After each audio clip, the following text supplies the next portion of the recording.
non-biased news sources in the media. How do you find them?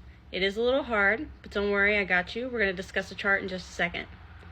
So the chart that I have pulled up from you is from AllSides. It is a media bias chart. The thing about this chart is it doesn't rate accuracy of news sources, it just rates the bias of the news sources. So, you've still got to do a little more research for your accuracy, but this easy to read chart does tell you about the bias. So we've got C in the middle for center, we've got leaning left, and then we've got far left, then we've got leaning right, and we've got far right. Whenever they collected this information, they did it a couple different ways. One was to do a blind survey of the public to see where they rated news sources.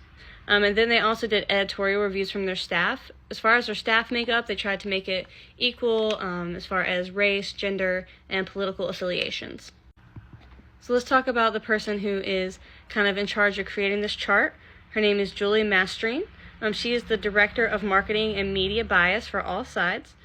When we look into her authority, as far as being able to produce and vet a chart like this, she has done many topics writing on media bias.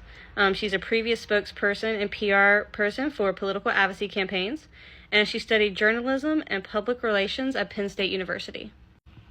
Whenever people talk about using news sources, though, they always think the center is kind of best. The thing you got to think about with the center, though, is they might be omitting stories, or they might be purposefully leaving some things out to try to keep themselves from appearing to be biased. So the suggestion from me, and also the suggestion from Julie, is to read across the spectrum to try to get the full story of a situation. So I hope that chart was a little bit helpful for you. What I'm going to do is I'm going to link it down in the comments. That way you can check it out on your own and kind of see, where your news source that you primarily use falls.